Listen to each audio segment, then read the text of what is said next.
bonjour, nous sommes très heureux de nous retrouver dans les studios de nas4tv.com, ici à Lausanne, et avec nous un invité plus que surprise, mais un invité que nous connaissons tous par ses prises de position. Il s'agit très bien de monsieur Paul Kaombo-Tumba. Bonjour.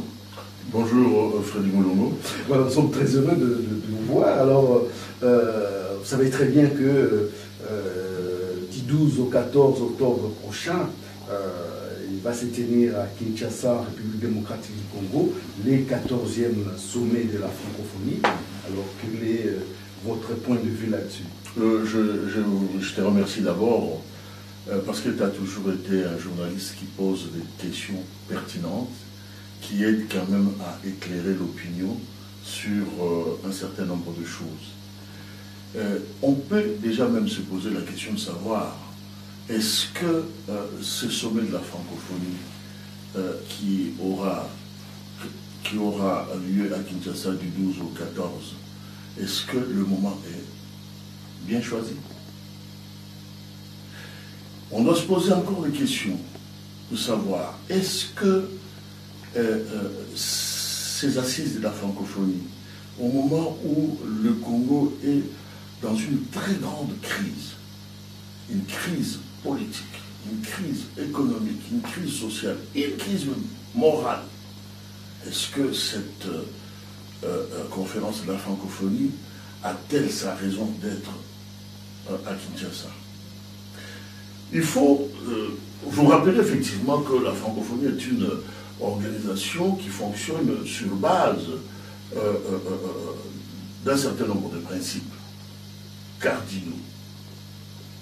Ces principes, s'ils sont violés, entraînent automatiquement la suppression du sommet ou carrément sa délocalisation. Est-ce que vous pensez que dans l'état actuel, les principes cardinaux de la francophonie sont violés? Mais sont d'une manière ostensible, sont violés ostensiblement.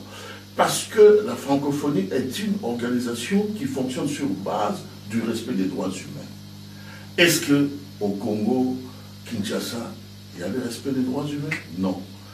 Les rapports mapping de l'ONU, rendus publics, je crois, au mois d'octobre 2010, hein, démontre par A plus B la négation du régime qui trône à Kinshasa par rapport en tout cas au respect des droits humains. Il y a beaucoup d'organisations internationales, des ONG, qui ont rendu public des rapports encore beaucoup plus percutants, qui montrent du doigt que nous sommes dans un régime d'une dictature atroce. Le Congo aujourd'hui est victime d'une guerre d'agression à l'est du pays, une guerre injuste. Cette guerre qu'on est en train de s'amuser avec de mots pour expliquer des choses qui ne sont pas explicables, que c'est une rébellion, que c'est une mutinerie, alors que le dernier rapport de l'ONU a démontré que ce n'est ni une mutinerie, ni une rébellion. Parce que ceux qui sont en train de massacrer les populations à l'est du pays sont des Rwandais. Donc, les Rwandais qui sont carrément soutenus par Paul Kagame, président de cette République rwandaise, qui a un plan de la balkanisation de notre pays pour profiter des richesses que regorge le sous-sol de la République démocratique du Congo, et surtout dans cette partie orientale du Congo. La francophonie. Parlons-en. Aujourd'hui, nous sentons comme si on nous impose absolument la tenue de cette conférence. On nous impose la tenue de cette conférence en ignorant totalement les violations des droits de l'homme que le régime de Kinshasa est en train d'entretenir dans notre pays. Il n'y a pas très longtemps, nous avons appris que une grande personnalité de l'opposition en la personne de Eugène Diomi Dongala, a été enlevé par le sbire de ce régime-là.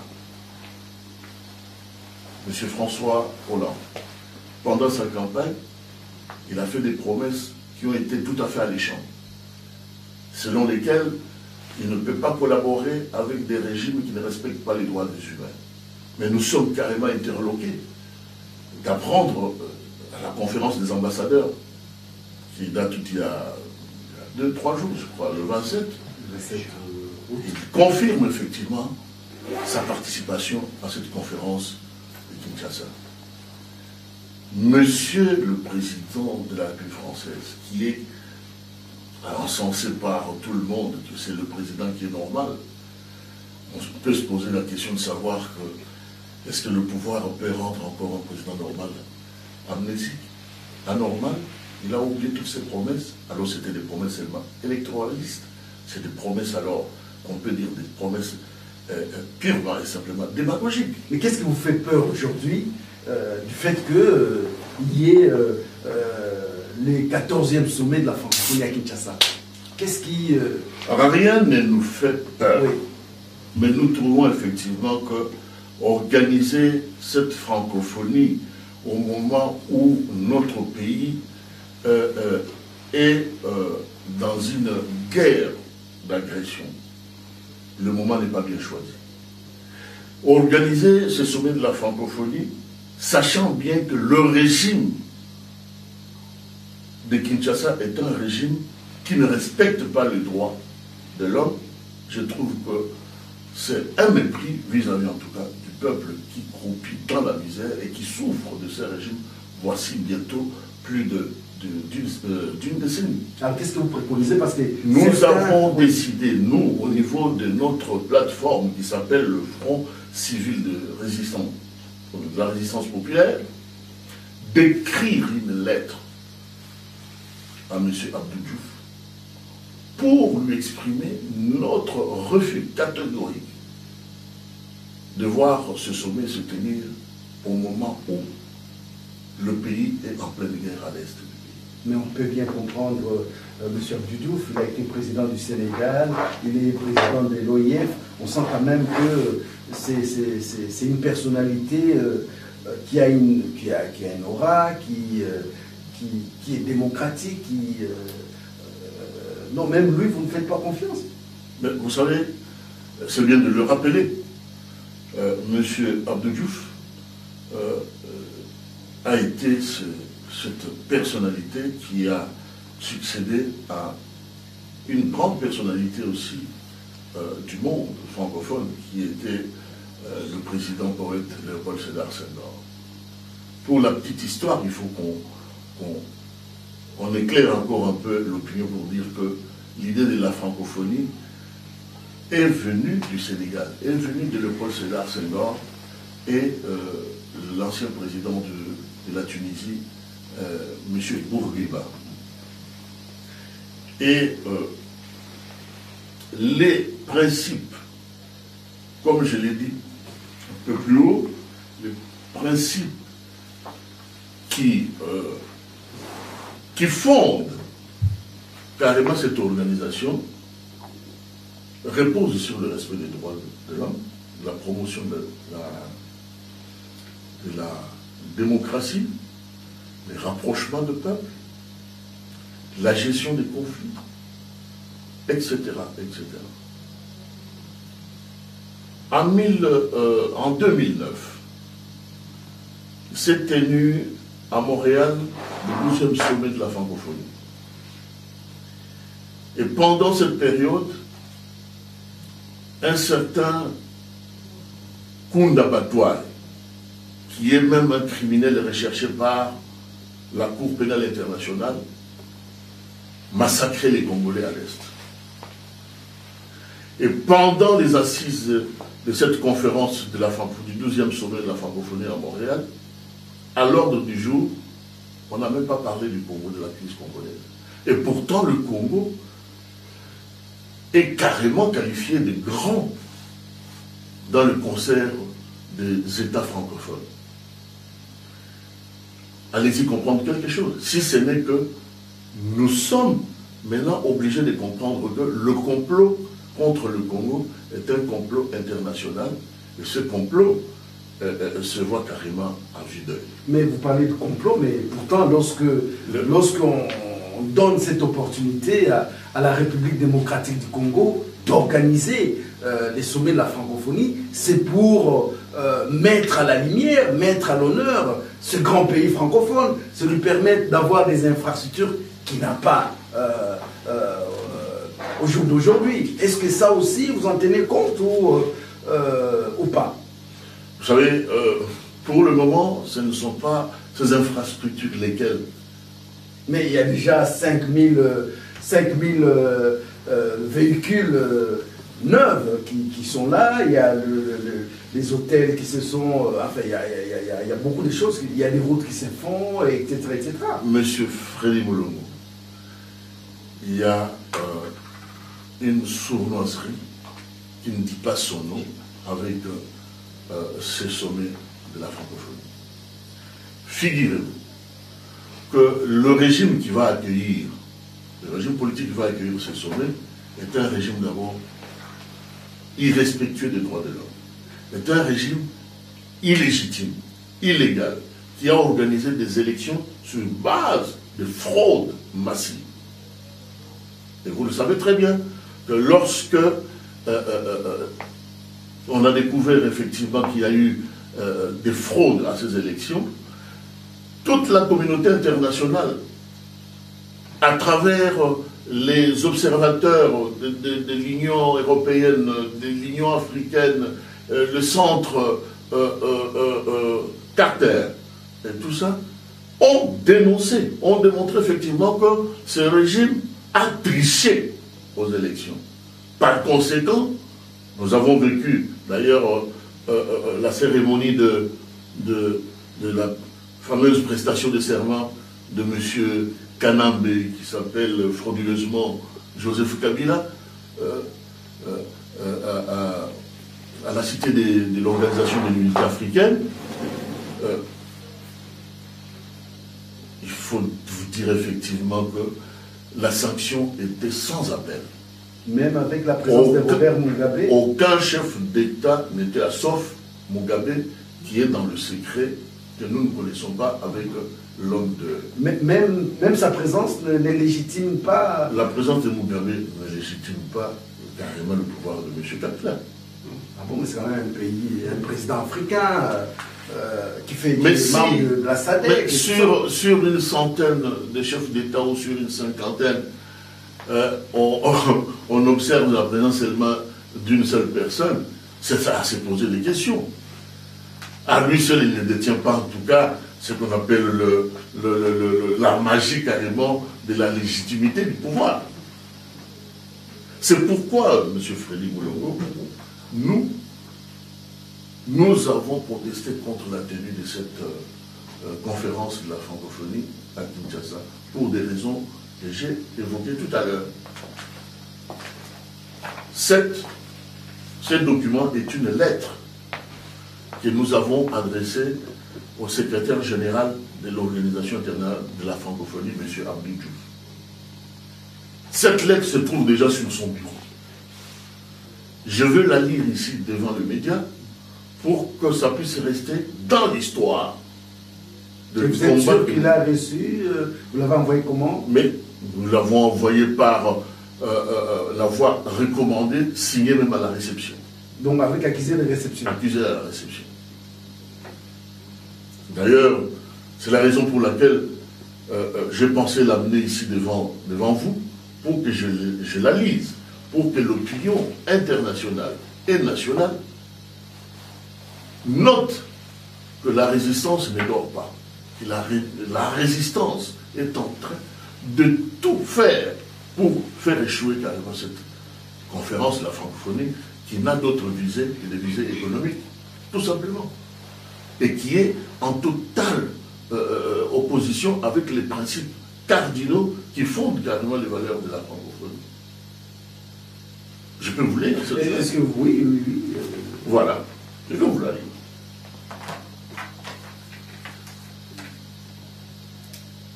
le Front civil de la résistance populaire, République démocratique du Congo, Directoire national, représentation sur rue des Amis 7, 1018 en Suisse, Lausanne. À son Excellence, M. Abdou Diouf, secrétaire général de l'Organisation internationale de la francophonie. Je peux même citer son adresse, 19 avenue Bosquet, 75 007, Paris, France. Nous avons réservé des copies aux chefs d'État et de gouvernement des pays francophones, Assemblée parlementaire de la francophonie, Association internationale de maires francophones, Association internationale et institutions internationales toutes. L'objet, c'est ce que nous venons d'évoquer, 14e sommet de la francophonie du 12 au 14 octobre à Kinshasa, en République démocratique du Congo. Excellence, Monsieur le secrétaire général de l'Organisation internationale de la francophonie. Nous, Directoire national du Front civil de résistance populaire, en sigle FCRP, transmettons à vous et à tous les dirigeants de pays ayant en partage la langue française qui nous lisent en copie l'expression de nos civilités. Le Front civil de résistance populaire est une organisation qui rassemble le peuple congolais qui, en situation de légitime défense, cherche à mettre un terme à l'anarchie qui a élu domicile au sommet de l'État congolais. Pour votre gouvernement, la République démocratique du Congo est dans une situation de crise profonde. Depuis plus d'une décennie, le peuple congolais vit sous les jougs d'une dictature atroce. Les crimes sont légion, comme l'atteste le rapport Mapping des Nations Unies. L'impunité des auteurs des crimes est totale. La corruption structurelle règne en maîtresse. Toutes les institutions sont prises en otage pour servir des intérêts d'un seul homme et d'un système mafieux. Tous les trois pouvoirs ont été confisqués par M. Joseph Kabila et ses hommes. Vous n'ignorez pas que la République démocratique du Congo a organisé des fraudes électorales le 28 novembre 2011 qui ont été attestées par les observateurs de la communauté internationale. En guise de sanctions, les chefs d'État et de gouvernement du monde entier, sauf M. Robert Mugabe, ont unanimement refusé d'assister à la prestation de serment organisée par le pouvoir usurpateur. Il est admis qu'il n'y a pas de démocratie en République démocratique du Congo, car le pouvoir de M. Kabila brille par la violation des droits de l'homme, l'assassinat des journalistes qui usent de leurs droits d'expression, des opposants et des civils qui s'opposent à la tyrannie. Les manifestations publiques sont interdites, sinon réprimées dans le sang. Les femmes violées n'ont jamais eu gain de cause auprès du pouvoir qui n'a jamais mis en place des mesures conduisant à arrêter et à punir les coupables. Il faut encore revoir le rapport Mapping et différents rapports des experts des Nations Unies. Les rébellions pullulent et le pouvoir de M. Joseph Kabila a toujours refusé d'arrêter les principaux acteurs réclamés par la Cour pénale internationale. Le dernier dossier en date concerne M. Bosco Tangane. Ces dossiers que nous évoquons sont connus de tous et dans le monde entier. Monsieur le secrétaire général, comme toute organisation qui se respecte, la charte de la francophonie, adoptée en 1997 au sommet des chefs d'État et de gouvernement à Hanoï, au Vietnam, et révisé par la conférence ministérielle en 2005 à Antananarivo, à Madagascar, fonctionne sur la base des principes cardinaux. Le non-respect de ces principes conduit généralement à l'annulation du sommet. En guise de rappel, le sommet de l'OIF, qui devait se tenir à Kinshasa en 1992, était annulé et délocalisé à cause du déficit de la démocratie et des violations des droits humains sous les régimes tyranniques du maréchal Mobutu. Madagascar n'a pas accueilli le 13e sommet pour les mêmes raisons. Et nous allons rappeler ces principes cardinaux qui se résument par les 3 points suivants. 1. L'instauration et le développement de la démocratie. 2. La prévention, la gestion et le règlement des conflits et le soutien à l'état de droit. Et 3. Le rapprochement des peuples par leur connaissance mutuelle. Comme vous le savez, et comme tous les chefs d'État du monde le savent, la République démocratique du Congo ne respecte aucun de ces principes. En ce sens, le 14e sommet de la francophonie qui sera organisé en République démocratique du Congo est en totale contradiction avec la vocation de la francophonie. Devons-nous penser que la convoitise des ressources naturelles et la perspective de quelques contrats économiques pour les entreprises françaises ou d'autres pays sont les seules raisons qui militent au maintien du sommet de Kinshasa?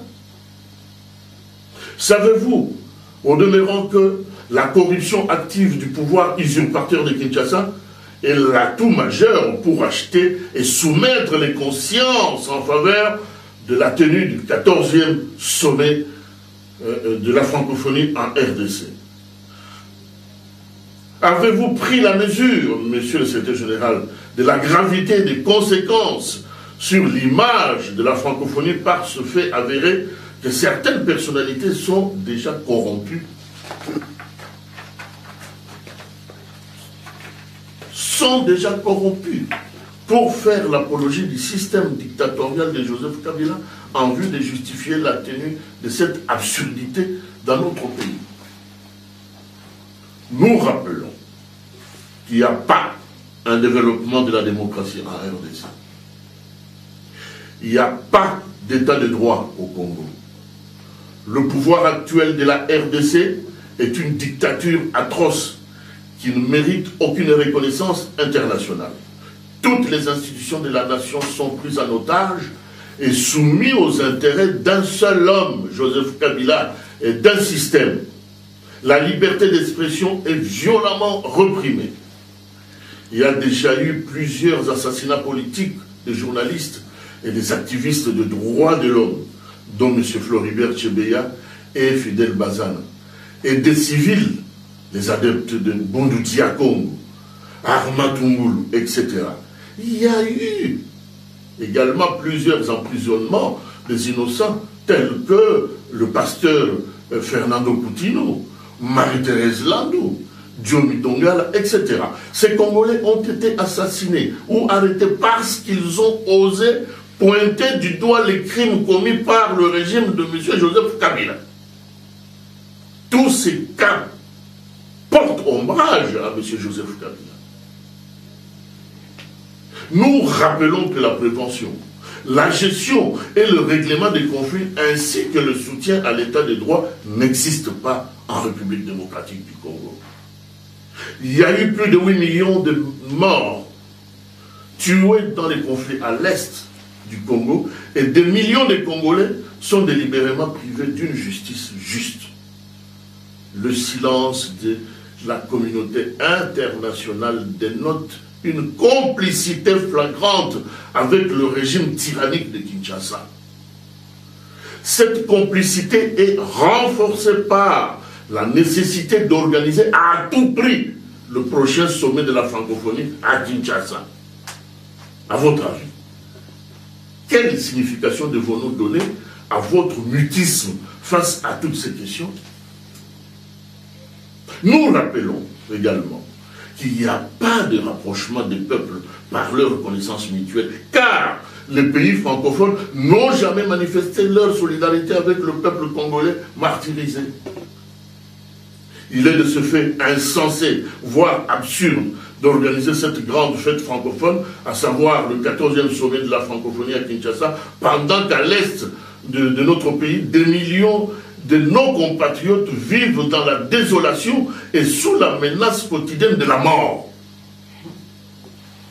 Le peuple congolais aspire à vivre une paix durable, celle indissociable de la justice juste. À ce titre, que peut apporter au peuple congolais cette fête du 12 au 14 octobre 2012 à Kinshasa,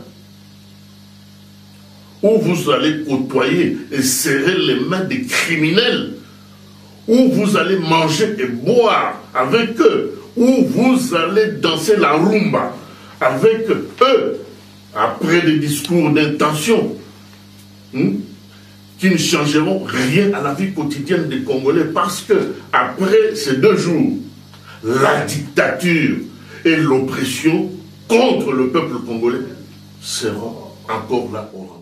Monsieur le secrétaire général de l'Organisation internationale de la francophonie, à la lumière de ce qui précède, nous vous informons que le peuple congolais, dans son ensemble, boycottera cette grande fête francophone, car les conditions pour l'accueillir à Kinshasa ne sont pas remplies. Si l'Organisation internationale de la francophonie ne se met pas à l'écoute du peuple congolais meurtri, le Front civil de résistance populaire vous informe et informe les chefs d'État et des gouvernements qui nous lisent qu'au regard de méfaits décrits ci-dessus et dénoncés par les Congolais à l'encontre du gouvernement illégal et illégitime de Joseph Kabila, que ces derniers feront échec à ce sommet. S'entêter conduira à se dresser contre la volonté de tout un peuple et l'illustration du mépris à son égard. Le peuple congolais est francophone et il désire le demeurer, mais il attend en retour que toute organisation et tout autre peuple respecte sa dignité. De peur de voir, je dis bien, le 14e sommet de la francophonie se transformer en sommet de la cacophonie, et de peur que le Front civil des résistants populaires vous invite à annuler sa tenue à Kinshasa et de délocaliser dans un pays qui respecte les droits humains, comme la France, la Belgique, ou le Canada ou autre, qui a la capacité de l'accueillir dans la sérénité et le respect de ses principes cardinaux. Monsieur le secrétaire général, antérieurement à vos fonctions actuelles, l'histoire retiendra toujours que vous aviez présidé aux destinées du peuple sénégalais, après Léopold de Sédar Senghor. Tout au long de votre mandat à la tête du Sénégal, vous fûtes le garant des valeurs démocratiques qui ont fait de ce pays le rare modèle de la démocratie dont nous sommes tous fiers en Afrique subsaharienne. Votre dimension d'homme d'État avisé n'est pas approuvée parce que on sait que vous vous êtes incliné avec élégance devant la volonté du peuple en passant le flambeau à votre ancien adversaire politique, Maître Abdoulaye Wade, sans heurts ni violence, contrairement à Joseph Kabila qui, depuis plus de 10 ans, confisque la totalité du pouvoir du peuple congolais.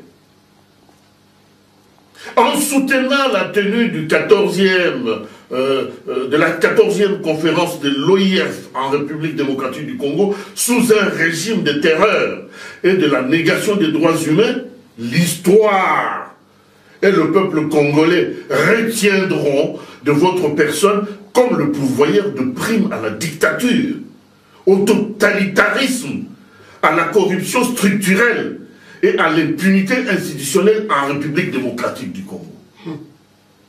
Il est encore temps, monsieur le secrétaire général, de prendre en compte les aspirations du souverain primaire congolais. Veuillez agréer, Excellence, monsieur le secrétaire général de l'OIF, l'expression de notre haute considération. Cette lettre vous a été envoyée par le directoire du Front civil de résistance populaire, signé Jean Kalama Ilunga, Paul Kaombuntumba et Fouel Djangituko. Ce que nous avons dit à son Excellence Abdou Diouf, secrétaire général de l'Organisation internationale de la francophonie. C'est une lettre colorieuse, là. C'est une lettre qui s'oppose à la tenue de cette conférence au moment où notre pays croupit sous une dictature la plus atroce et la plus abjecte. C'est une lettre qui refuse la tenue de cette conférence parce que des milliers de Congolais souffrent. C'est une lettre qui exprime notre colère au moment où on viole nos mamans à l'est du pays, où plusieurs familles errent comme ça parce qu'il y a eu une guerre injuste qu'on a imposée à notre peuple sans raison. Parce qu'il y a 8 millions de morts qui sont massacrés et qui attendent jusqu'aujourd'hui une juste justice. Et cette conférence n'a pas sa raison d'être. Sinon, nous savons l'envers du décor de cette conférence, ce sont seulement les intérêts économiques que la France et d'autres pays cherchent à soutirer carrément de ce régime qui est impopulaire et qui, eux, veulent maintenant légitimer par la présence de plus de 50 chefs d'État dans notre pays. Mais M. Paul Kaombuntumba, le fait que la RDC focalise toute la lumière du 12 au 14 octobre prochain, n'est-ce pas un atout pour un pays qui se cherche encore, qui est en voie de la démocratisation quand même? Monsieur Freddy Moulongo, je viens d'expliquer ici que la République démocratique du Congo, c'est connu de tous. C'est une dictature atroce. On ne respecte pas les droits de l'homme dans ce pays. Ce qui est tout à fait à l'opposé des principes qui fondent les valeurs de la francophonie. Et je viens de vous expliquer, M. Freddy Moulongo, que les raisons principales qui cachent effectivement l'entêtement des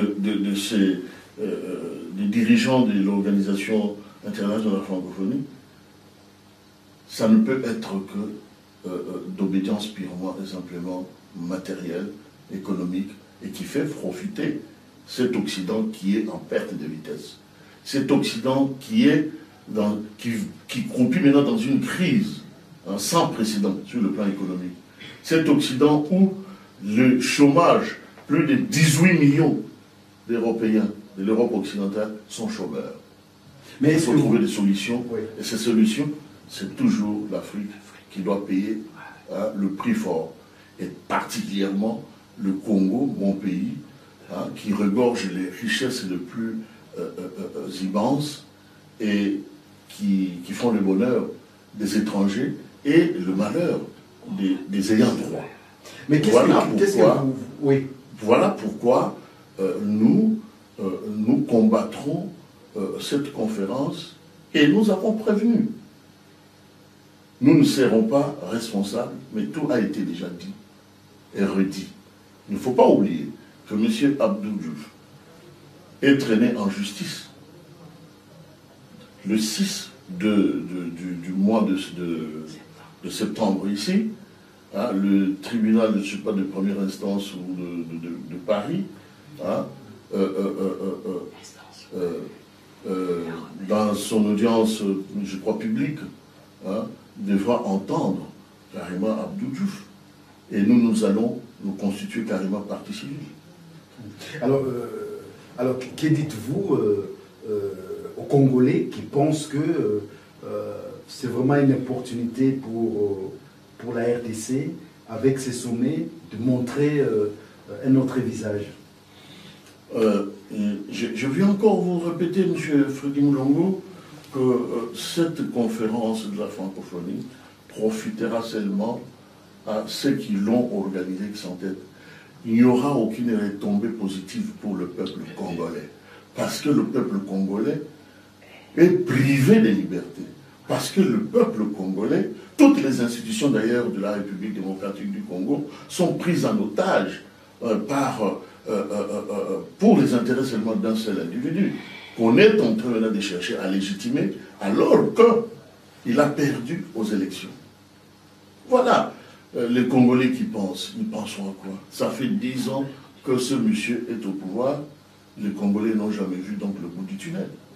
Ce n'est pas seulement avec cette conférence de la francophonie que le Congolais va voir le bout du tunnel.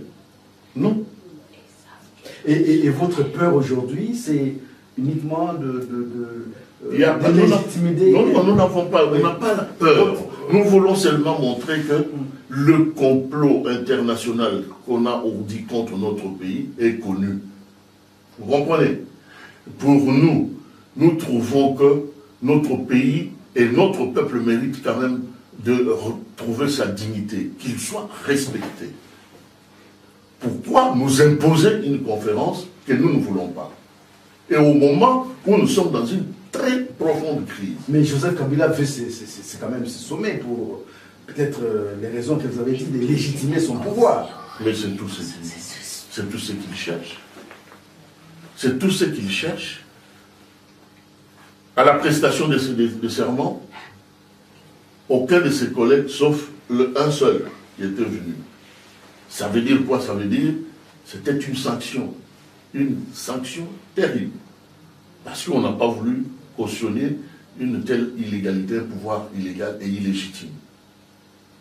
Mais aujourd'hui, vous savez, ce que je vous ai dit au départ, que M. François Hollande, qui est le président normal, risque de nous surprendre en anormalité. En allant à Kinshasa? En allant à Kinshasa, effectivement.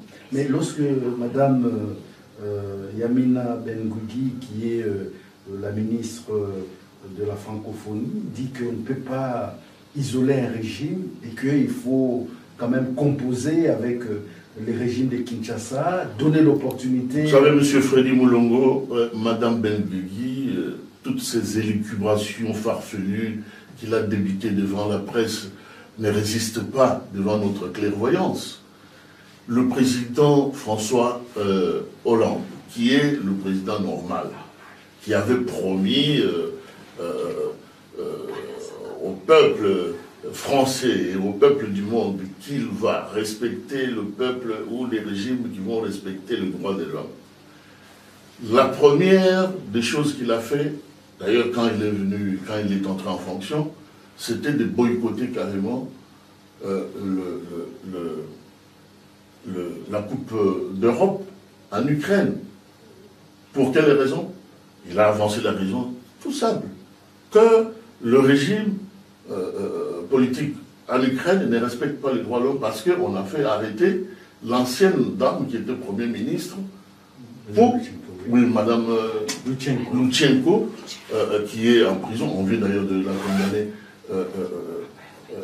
pour des motifs purement politiques à 7 ans de prison. Je pense que c'était ça. Mais nous sommes interloqués de voir comment monsieur le président normal qui boycotte la Coupe d'Europe pour des raisons que je viens d'évoquer ici, mais qu'il change d'emblée comme ça pour aller soutenir un régime qui tue, qui cause la terreur, qui est d'ailleurs où la terreur est permanente, où les droits, je viens de vous dire, que je vais vous lire cette lettre pour démontrer effectivement qu'il y a eu des rapports mapping qui ont dénoncé le caractère dictatorial de ce régime. Je viens de vous démontrer que le dernier rapport sur l'agression du Congo, d'ailleurs,